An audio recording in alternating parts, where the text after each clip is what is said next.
Hello and welcome to Rockstar Manager. I'm Dr. K, the management professor, and this episode is all about ethical standards in finance and accounting.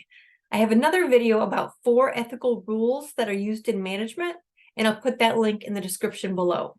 First, please subscribe to my channel by hitting the subscribe button down below, and also hit the notifications button so you'll see each time I post a new video. While you are doing that, full disclosure, I am not a financial advisor, but I do teach graduate and undergraduate finance courses. Now let's get started.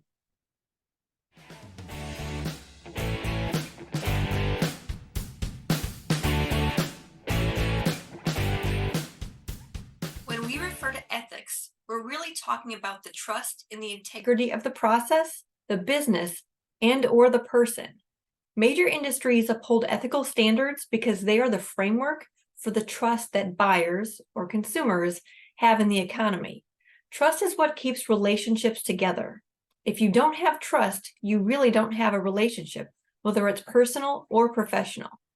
If you can't trust a business, you aren't very likely to purchase or invest in them. The Institute of Management Accountants, the IMA, adopted a statement of professional practice that details the ethical responsibilities and expectations of managerial accountants, as well as those who operate in this arena. These guidelines are broken into 2 sections. The first section includes guidelines for ethical behavior, and the second section specifies penalties for evidence of misconduct. Before we talk about the IMA's statement in depth, consider a few examples of what could happen without such standards. First, let's talk about confidentiality. In general, top management is privileged with confidential information that ranges from anticipated stock performance to potential acquisitions to new-to-market products and even layoffs. To elaborate on confidentiality, specifically with new-to-market products and the ability to execute the new product, the operations team must know about it to develop it. That means those involved aren't permitted to share such information publicly, but they need to know about it intimately to get the job done. Another example is bribery. What if a person who built your aircraft accepted a bribe to ensure that the supplied engine was used and avoided inspection? No thanks. I'll give you one more example. What if you considered investing in an organization that you thought was the next big thing? You reviewed their annual report, and without any ethical standards, they decided to round up on revenue and round down on expenses to improve their margins. Is that a place you want to put your hard-earned money in hopes of a return on investment? Probably not.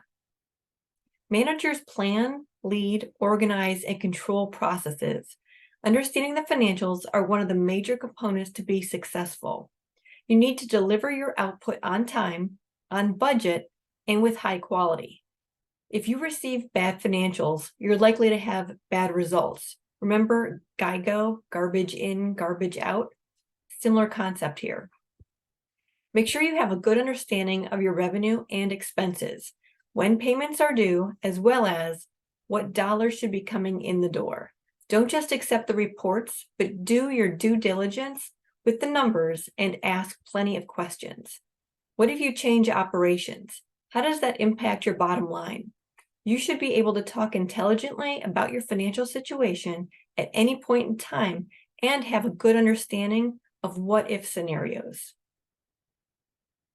If you aren't sure about a situation, do your own research. Stick to the facts and use original documents. If you come to a crossroad, think about alternative solutions, the parties impacted by the situation, and the potential consequences. Think about how you would feel if you gave into unethical expectations. Would you want your name on the decision as part of the internet headline? It could ruin your life and your career. The 4 principles of the IMA's ethical statement include honesty, fairness, objectivity, and responsibility. Additionally, members must uphold the standards of competence, confidentiality, integrity, and credibility. So let's dive into each of those 4 standards. Competence. You need to keep your skills sharp, maintain an appropriate level of leadership, and demonstrate professionalism. Your work should be lawful and meet ethical standards. They should also meet technical standards as well. Ensure that you provide clear and concise support information, which includes recognizing and managing risk. People should expect that your output is reliable, accurate, and timely. Now let's talk about confidentiality. Confidentiality is the second of the 4 standards. Information must be kept confidential unless otherwise specified. Monitor those who know confidential information and ensure that it's used appropriately. Refrain from using this confidential information for illegal or unethical behavior. That includes your family. You don't have to share confidential information with anyone. Integrity is the 3rd standard. Keep open and transparent communication channels and avoid potential conflicts of interest. Don't engage in activity that discredits the profession, your company, your family, or any other group that you represent.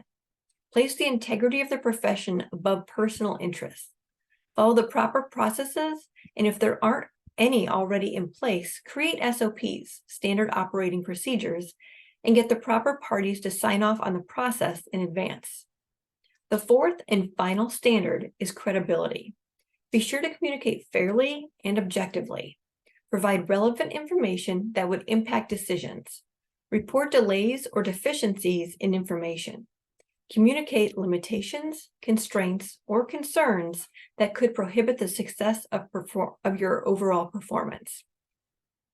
Don't give your opinion unless you've been asked, or if it holds that much merit, clarify when you're giving your opinion and when you're stating the facts. That's the first part of the IMA Statement of Professional Practice. The second part of the statement is how to resolve ethical issues, which includes acting towards resolution rather than ignoring potential issues or improper activity. Follow the pre-established policies of your organization first. If there aren't any established policies, the IMA recommends the following. First, contact the first-level supervisor unless he or she is involved. Then go up another level. Be sure to have documents ready and be prepared for potentially tough conversations. Second, contact the IMA's anonymous helpline for specific guidance if you're unsure how to handle a situation. That's a good way to consider a fair, objective opinion. Lastly, consider obtaining your own legal counsel and potentially disassociating yourself with that organization. Think about the number of years you already dedicated and the sacrifices you made to get where you are. Make the right decision for you and your family and ponder the long-term impact. These guidelines are a good standard for you to live by, whether you're in the financial realm or not. As managers, if you want to be respected, sometimes you have to stand up for your principles. It's hard to find authentic leaders. Someone is always looking up to you. Be sure to behave in ways that you won't regret. Hopefully you have a better understanding of ethical standards in finance and accounting. If you're interested in learning more about related managerial topics, you can read McGraw-Hill's Managerial Accounting, or you can find my books, Rockstar Manager from Theory to Practice, Mindset, a research-based approach to understanding motivation, or my latest book, Be Your Best You, the ultimate research-based guide to outstanding leadership. They can be purchased on Amazon and at most major retailers. Thank you for your time. Be your best you and be a rockstar manager.